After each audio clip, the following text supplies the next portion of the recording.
visualize analog signals is Python. Apply NumPy for creating time domain example samples for all signals. 3. Use matplotlib to plot sine, cosine, and combined waveforms. And 4. Analyze the characteristics of analog signals from their plot. Ngayon naman, here are the materials that we need to use in this activity. First, we need computer with Python installed, and sa Python libraries, we need to import NumPy and matplotlib. Ngayon naman, here is the code for our laboratory activity 1.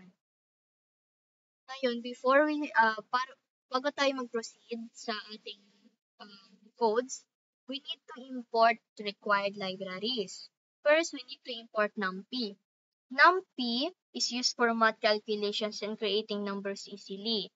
Ito namang NPY is the acronym for NumPy para hindi na natin kailangan i-type yung NumPy ng buo, kaya gumawa na lang tayo ng acronym niya. So, sunod naman, we have the matplotlib.pyplot. This is used for drawing or plotting graphs naman. And ginawa na lang din natin siya ng acronym na MPLT para hindi na natin kailangan i-type itong mahabang word na to. So, let's proceed sa step 2, which is to create a time base. So, this is the list of time values starting from 0 to 1 second, increasing in very tiny steps. So, this means that we have a smooth and detailed timeline for our wave signals. So, next line, kailangan naman natin generate yung basic analog signals natin. First, we have the sine wave. So, this means that F1 is nakaset to 5 Hz, which means it repeats 5 times per second. So, sa baba naman ito is the formula for the sine wave. We have the sine wave equals NPY, that's sine versus 2 times NPY pi times F1 times t. This creates the sine wave values for every time point in t. Ngayon naman, we have the cosine wave. F2 is set to 10 Hz, which means it repeats 10 times per second. And here the formula for our sine wave naman. Ngayon, next step, plot the signals. Itong MPLT.figure parenthesis fig size times 10 parenthesis 10 and 6. This is the size just to make the window wider and easier to see. Ngayon naman, we need to plot naman the waves. First, yung sine waves. Subplot 311 means this is the first of 3 plots stacked vertically. Ngayon naman, this is the plot the sine wave color blue. Ang lalabas nito, it draws the sine wave in blue color. Ito namang next natin.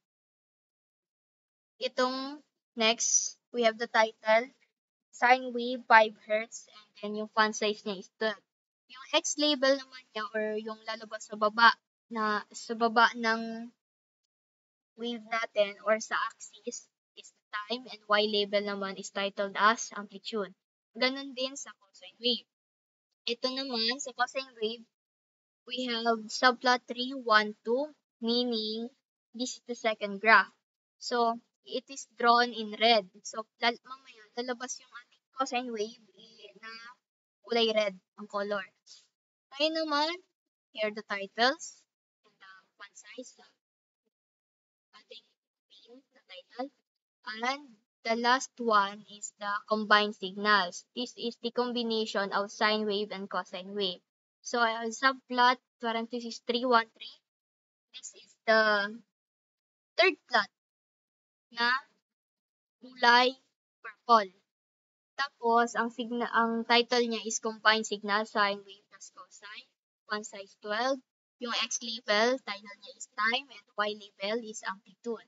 So, sa pinakalas natin, we have the MPLT.type layout, parentheses. This fixes spacing between plots so they don't overlap. And MPLT show parentheses.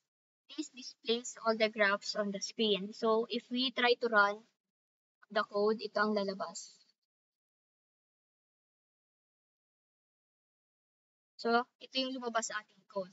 We have the sine wave, the cosine wave, and combined signals, combination ng sine wave and cosine wave. So dito makikita natin yung title na kanyang font size is 12 kaya mas bigger siya kumpara sa X label and Y label natin. So that's all. Thank you.